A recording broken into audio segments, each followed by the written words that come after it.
faut savoir que les Khawarij contemporains, pour finir la partie sur les Khawarij, ils ont pris plusieurs formes. Il y a les maîtres penseurs et il y a ceux qui passent à l'acte. Parmi un des plus grands maîtres penseurs et théoriciens de ce groupe égaré de cette époque, il y a Sayyid Qutb, qui est à la base un lettré égyptien qui était très ancré sur la littérature arabe, qui a eu une période où il était communiste, trotskiste, puis il a même eu une période où il était mulhid, athée, puis il a joint la confrérie des frères musulmans. Quand il a joint la confrérie des frères musulmans, il a collé son expérience communiste, révolutionnaire, trotskiste à l'islam. Et il a jeté l'opprobre sur l'ensemble de la communauté musulmane et a légiféré les actions violentes dans les pays musulmans. C'est comme ça que ça a commencé le terrorisme moderne. Par Sayyid Qutb. Avant, ça n'existait pas. C'est eux qui ont commencé en Égypte à faire des bombes, à jeter de l'acide sur les gens dans les rues, des choses comme ça. Puis, c'est plus tard, beaucoup plus tard, que ça a atteint le monde occidental. Mais dans le monde musulman, ils avaient déjà commencé depuis un moment. Sayyid Qutb est d'ailleurs celui qui a considéré toutes les mosquées comme des temples d'adoration du temps pré-islamique. Et il a jugé la communauté dans son ensemble étant sur l'époque pré-islamique. Il a beaucoup de dérives. Il a des dérives dans Soufia, il croit dans Wahdat al-Wujud.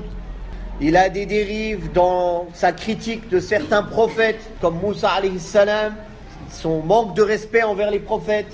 Il a des dérives dans son manque de respect envers les compagnons du prophète sallallahu alayhi wa sallam. Donc en fait, c'est un bon lien entre le Khawarij et les chiites, parce qu'en fait, il est avec les deux.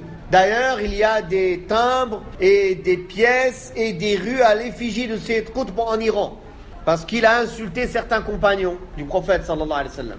Il est d'ailleurs l'idéologue de tous les groupes tekfiri qui rendent mécréants les musulmans sans droit et les groupes extrémistes que l'on connaît à cette époque. Ils sont tous imprégnés des livres de Sayyid Qutb. Même certains fondateurs d'autres groupes tekfiri, eux-mêmes, ils ont reconnu avoir été les élèves directs ou intermédiaires par intermédiaire de Sayyid Qutb.